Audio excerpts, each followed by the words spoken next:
5e numéro d'Afrique Sport. Bonsoir à vous, fidèles téléspectateurs de Télésud, en Afrique au-delà des frontières africaines. Élection à la FIF, élection à la Fédération ivoirienne de football.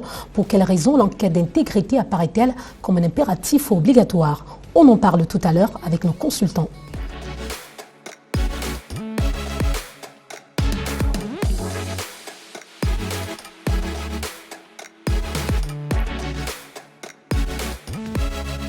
L'actualité sportive de l'Afrique, c'est sur Afrique Sport. Rebonsoir à vous qui êtes scotché de par l'Afrique, de par le monde. Bonsoir à vous, Jean-Jacques Missé-Missé. Bonsoir Marceline, bonsoir Castro, bonsoir à tous les téléspectateurs de Télésud. Bonsoir Fidèle Castro. Bonsoir Marceline, bonsoir à Jean-Jacques Missé-Missé, bonsoir également à tous les amoureux du football dans le continent africain. Ceci, candidature enregistrée à l'élection du président de la FIF. Seuls 3 ont donc été déclarés éligibles, d'après Mariam Dao Gabala, présidente de la commission. Il s'agit de Yacine Idriss Diallo, Sori Diabaté et de Didier Drogba. Comme pressenti, Jean-Jacques Missé-Missé, le duel reste entre les cadors. Il fallait s'y attendre. Donc, il y a des candidatures qui n'ont pas été validées. Mais les 3 candidatures attendues sont validées. Et je pense que, pour moi, le favori, je pense que comme on soutient tous les footballeurs, je souhaiterais que Didier Drogba passe. Fidèle Castro-Lembe. Oui, Idriss Diallo, Sori Diabaté, Didier Drogba. Je dois déjà d'abord féliciter la commission électorale ivoirienne, parce qu'il est difficile en Afrique qu'on puisse avoir autant de candidatures pour l'élection à la présidence d'une fédération. Oui. C'est généralement 1 ou 2 candidatures. On a vu le cas ici au Cameroun. Donc moi, je pense que les 3 étaient attendus. Les dossiers sont suffisamment solides, que ce soit celle de M.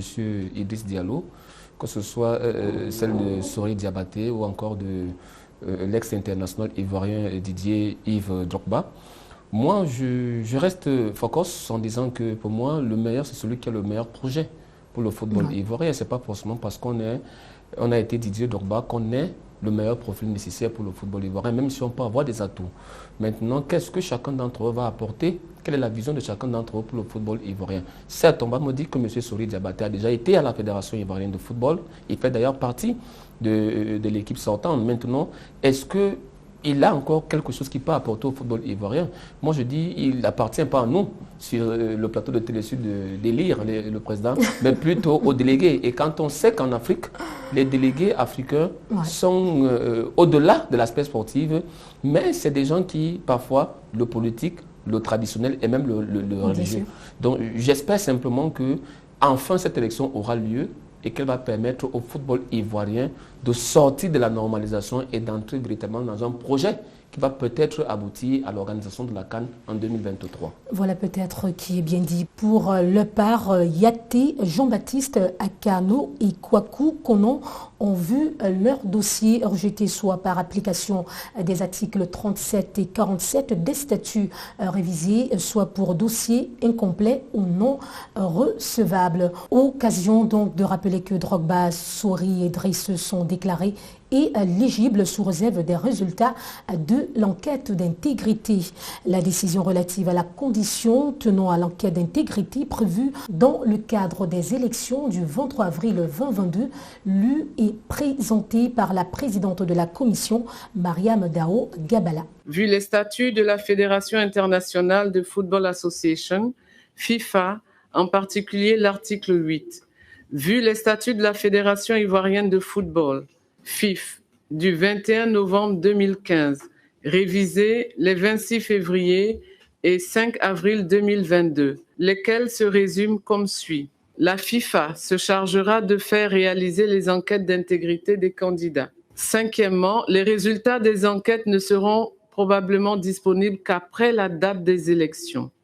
Vu l'urgence, décide, article 1er, l'éligibilité des candidats aux élections prévues pour le 23 avril 2022 n'est acquise qu'à titre provisoire.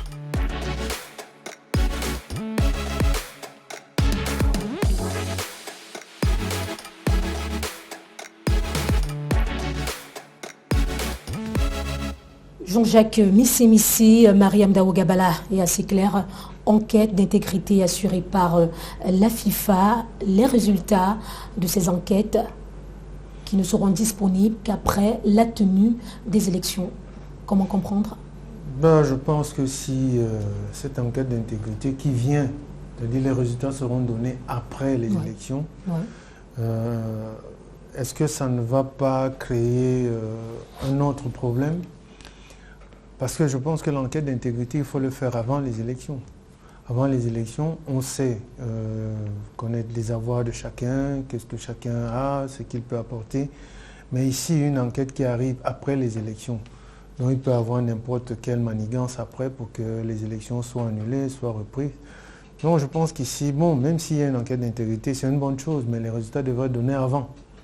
Les résultats devraient être donnés avant les élections, parce que ça va susciter beaucoup de polémiques après.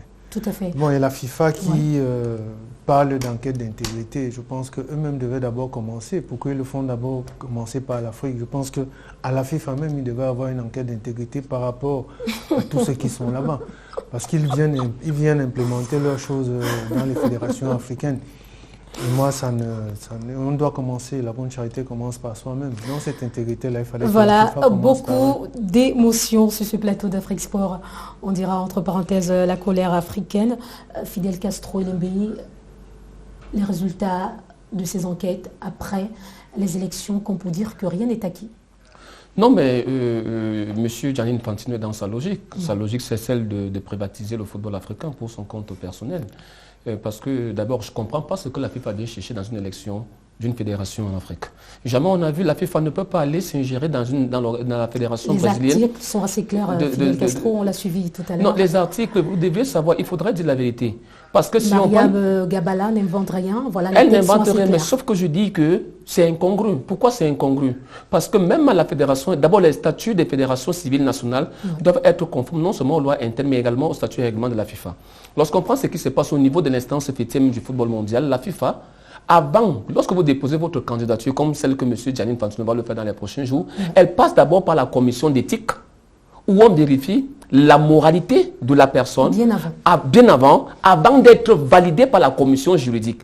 Mais comment comprendre que ça a été fait dans d'autres fédérations, y compris celle du Cameroun? On a vu que c'est d'abord passé par la commission d'éthique avant d'être homologué par la commission juridique. Mais pourquoi est-ce que... Castro, c'est ce qui sera d'ailleurs fait, c'est ce qui a été fait, mais comment comprendre que ces résultats n'adviennent qu'après la désignation du président de la FIFA? Là où toute la question, Fidel Castro. Non, la question, c'est pour ça que je dis que ça répond d'une seule logique. C'est celle de pouvoir contrôler l'élection. Vous savez que M. Gianni Infantino a déjà du mal à partir avec le président de la Fédération camerounaise de football, avec lequel ils ne s'entendent pas. Tout le monde connaît ce qui s'est passé au Qatar, avec le maintien de la CAN au Cameroun. Tout le monde connaît ce qui s'est passé au dernier comité exécutif de la FIFA, où M. Gianni Infantino est allé en pleine campagne. On a vu comment certains présidents africains l'ont soutenu, que j'appelle ici des marionnettes. Il faut le dire, c'est comme ça. Mais on a vu un président se lever et dire que l'un n'est pas à la campagne électorale. Il faudrait qu'on attende d'abord. Donc ici, il y a une volonté délibérée de contrôler qui sera le prochain président, parce que ce prochain président, c'est une voix qui compte. Et on sait que l'élection du président de la FIFA, qui va intervenir dans quelques jours, se joue généralement sur le continent africain. Pas généralement, il se joue c'est noté, Fidel Castro. On nous reviendra certainement tout à l'heure dans la même lancée, Jean-Jacques Missi, qu'on peut dire qu'on peut être gagnant et être déchu le lendemain. Oui, c'est ce que ça veut dire. Président de la Fédération ivoirienne de football au soir du 23 avril et le 24 avril qu'on recommence avec les élections. Oui, c'est ce que ça veut dire. C'est-à-dire que l'élection, le président en Côte d'Ivoire, si ce n'est pas celui que la FIFA a adoubé, ils peuvent reprendre les élections en disant qu'il y a un problème de probité vis-à-vis du candidat élu. Donc c'est ce que Castro expliquait tout à l'heure. Donc pourquoi la FIFA vient intervenir dans une élection locale? Parce que quand on parle d'élection locale, l'élection en Côte d'Ivoire, l'élection de la FIFA ne dépend que des Ivoiriens, des électeurs ivoiriens. Donc je pense qu'ici, les élections, cette enquête-là, les résultats devaient sortir avant. Oui. Parce que comme je dis, ça va susciter beaucoup de polémiques après. Beaucoup. Vous me permettez de vous relancer sur la question, comment expliquer d'ailleurs cette antériorité de l'enquête d'intégrité? Pourquoi pas avant, mais après, quels seraient les objectifs? C'est ce qui est incompréhensible. C'est 3 Ivoiriens qui se présentent aux élections, leurs dossiers ont été validés. Pourquoi ne pas mener cette enquête déjà bien avant? Et puis, est-ce qu'il leur faut 1 an pour mener cette enquête? Donc, si les L'enquête sera résultats- certainement menée bien avant, mais pourquoi communiquer ces résultats après, voilà. C'est ce qu'on ne comprend pas. C'est pour ça que j'ai dit tout à l'heure que tout peut arriver après cette élection, parce que c'est peut-être à ce moment où le tripatouillage va se faire et on va dire, voilà, c'est celui-là qui est élu, ou alors on reprend parce que notre candidat FIFA n'a pas été élu comme on le souhaitait et il faut recommencer. Fidel Castro-Lembe, vous me permettez de vous poser une question assez fondamentale.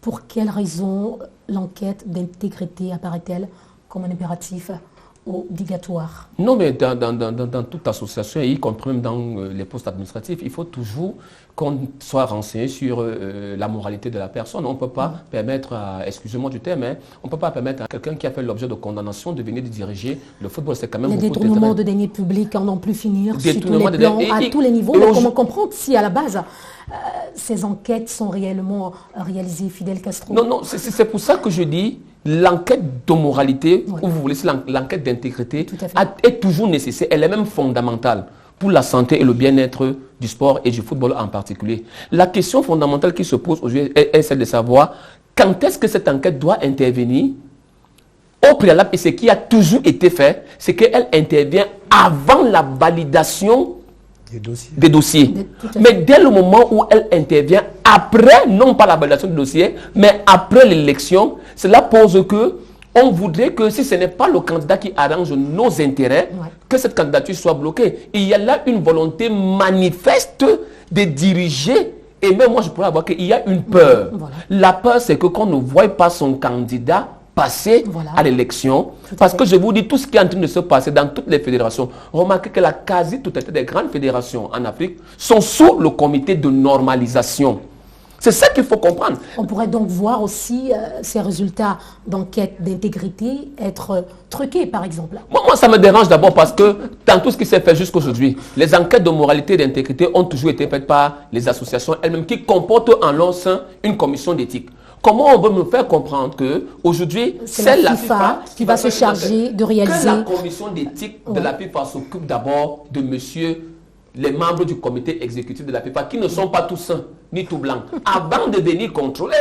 Et encore que la commission d'éthique de la FIFA ne peut s'ingérer que si elle est saisie par l'un des membres de la fédération interne. C'est ça les statuts de la FIFA. Pourquoi est-ce que la FIFA ne va pas intervenir à la fédération argentine de football qui connaît tous les problèmes du monde, ou à la fédération brésilienne? Pourquoi c'est forcément en Afrique où il faut toujours venir imposer cela? Et c'est pour ça que moi, c'est par là où je vais terminer. Moi, je suis déçu par M. Patrice Motsepe. Patrice Motsepe, Je suis très déçu. ce qui l'Afrique comptait d'ailleurs. Je suis très déçu parce que je n'arrive pas à comprendre comment, pour une élection locale, au lieu qu'on voie la Confédération africaine au premier plan, on nous ramène encore la FIFA. La FIFA et encore la Les FIFA. fédérations en Afrique sont-elles des subdivisions de la FIFA, ou alors on a une confédération qui est propre à nous autres Africains? Donc moi je dis que c'est pas normal, c'est pas sérieux, et j'ose croire et espérer que les Ivoiriens ne vont pas laisser que cela prospère, parce que c'est un danger pour l'indépendance Et même pas les, l'autonomie et même pas Oui, les allez-y, candidats Jean-Jacques ivoiriens, Mississi. même pas les candidats ivoiriens ne devaient pas accepter cela. Parce que l'un d'eux peut gagner, Ne honnêtement. pas accepter quoi? Que les, Ne pas les accepter résultats que de ces les enquêtes résultats soient de ces communiqués enquêtes après. soient donnés après. Après, Parce que voilà. l'un d'eux peut gagner alors qu'il a gagné honnêtement. On vient nous dire que non, l'enquête de moralité a montré que c'est pas lui, il ne peut pas être président et tout. Donc c'est pour les trois candidats, c'est pas une bonne chose. C'est pas une bonne chose.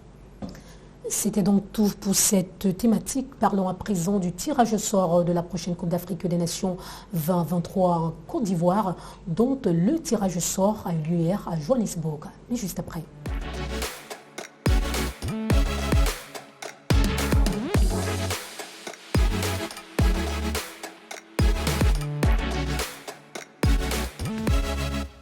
Comme annoncé par la Confédération africaine de football, le tirage au sort de la Coupe d'Afrique des Nations 2023 en Côte d'Ivoire s'est tenu hier à Johannesburg. À la base, 4 chapeaux constitués de 12 équipes. Le tirage au sort a donc reparti les 48 nations en lice en 12 groupes de 4 équipes, issues chacune d'un chapeau différent. Les poules de la CAN 2023 en Côte d'Ivoire avec le concours de la réalisation.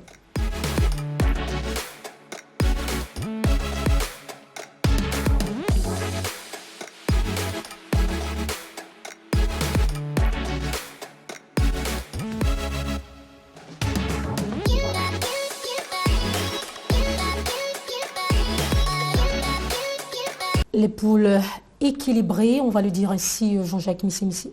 Oui, tout à fait. Mais je pense que ces éliminatoires vont encore créer beaucoup de surprises. Ouais. Parce qu'il y a beaucoup de pays qui travaillent. Dans beaucoup de pays, aujourd'hui, ils ont la chance de participer à cette CAN à 24. Ouais. Ce qui n'était pas le cas à 16. Donc ça donne plus de possibilités. Et je pense qu'il faudra vraiment être fort dans sa poule pour pouvoir sortir parmi les 2 premiers.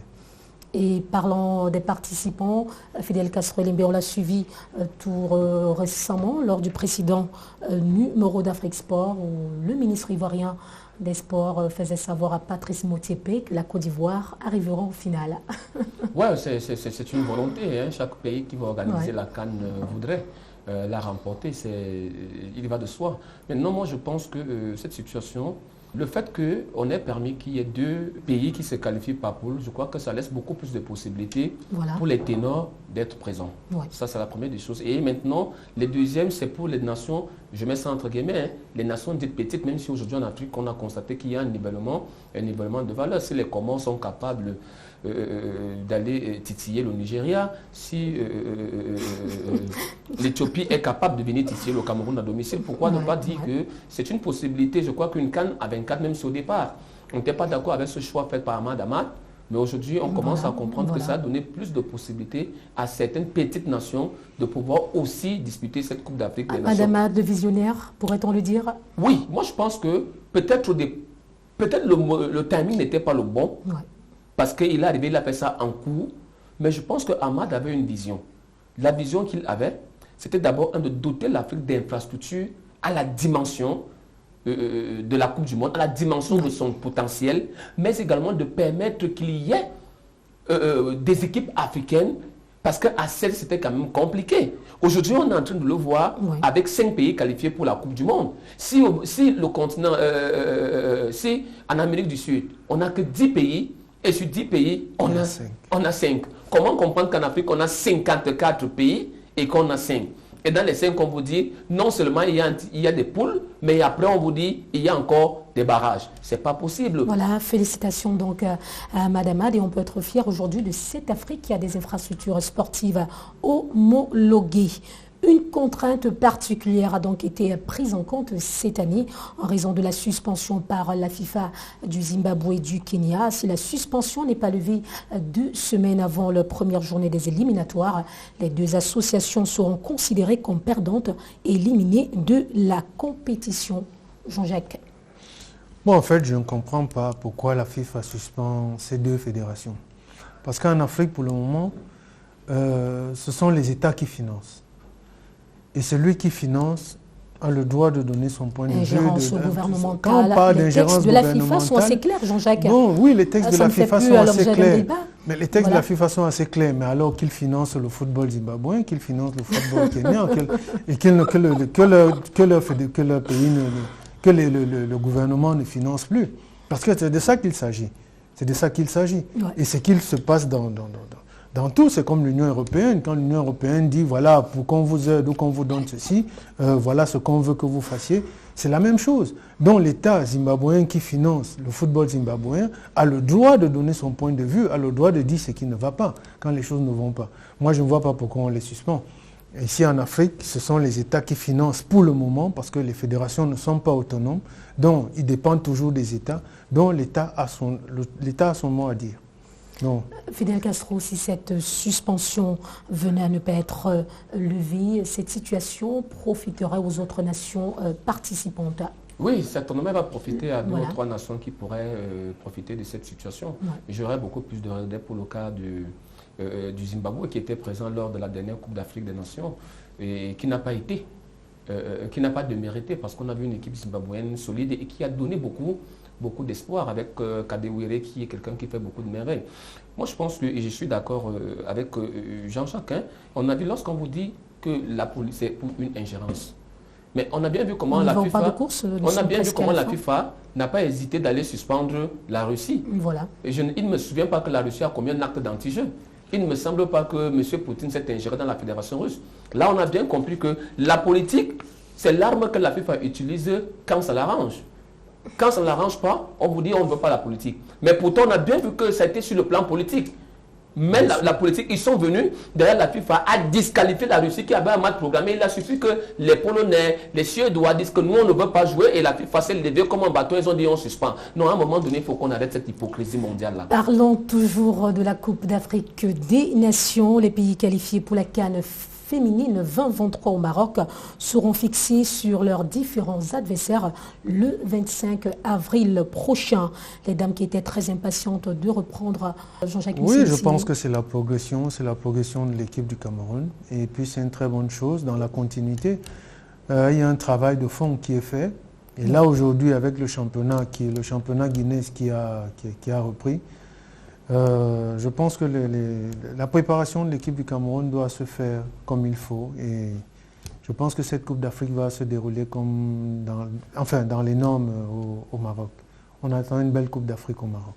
Compétition qui était très attendue par les footballeuses africaines, Fidel Castro. Et puis moi, je vais vous dire la vérité, je suis très déçu. Ouais. Je suis très déçu parce que, vous voyez, le CHAN s'est joué pendant la période Covid. On y va un peu vite. Le CHAN s'est joué pendant la période Covid, il s'est tenu. La CAN est venue se tenir pendant la période Covid, encore qu'on nous a inventé un virus qu'on appelait Macron, où nous on a vu les stades pleins pendant la Coupe de l'Europe.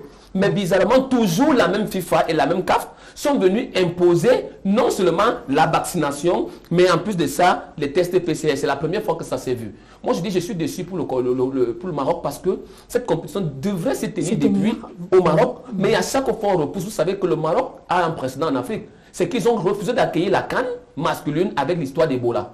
Mais la même année, ils sont venus disputer la même CAN 2 semaines après parce qu'ils voulaient déjà aller jouer en Guinée équatoriale. Je dis, à un moment donné, il faut qu'on arrête cette hypocrisie.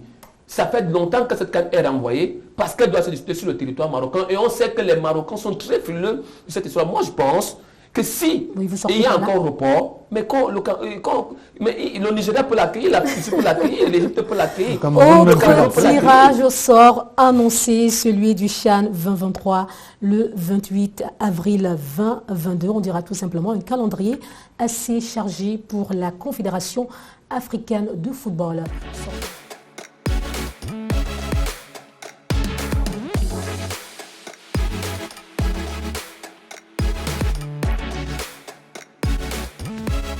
Sortons par ces notes d'information. Coupe de la CAF, Coupe de la Confédération africaine de football. Les matchs allés des quarts de finale se sont joués le week-end dernier. Simba SC contre Orlando Pirates, 1-0. Al-Ittihad contre Al-Ali de Tripoli, 0 but partout. Pyramide d'Égypte contre TP Mazembe de la RD Congo, 0 but partout. Al-Mersi contre RS Berkane, 2 buts à 1. Les matchs retour se joueront le week-end prochain. Les matchs allés des quarts de finale de la Ligue des Champions se sont également joués le week-end dernier. Al-Ali a disposé du Raja de Casablanca, 2 buts à 1. ESC Tif d'Algérie a été tenu en échec par Espérance de Tunis. 0 but partout. CR Belouizdad d'Algérie est tombé face au Wydad de Casablanca du Maroc, 0 but à 1. Petro de Luanda d'Angola a battu Mamelodi Sundowns d'Afrique du Sud, 2 buts à 1. Les matchs retour se joueront le week-end prochain. C'est la fin de ce 5e numéro d'Afrique Sport. Merci à vous, chers consultants, à vous, fidèles téléspectateurs, de nous avoir suivis. Bonne suite des programmes sur Télé Sud.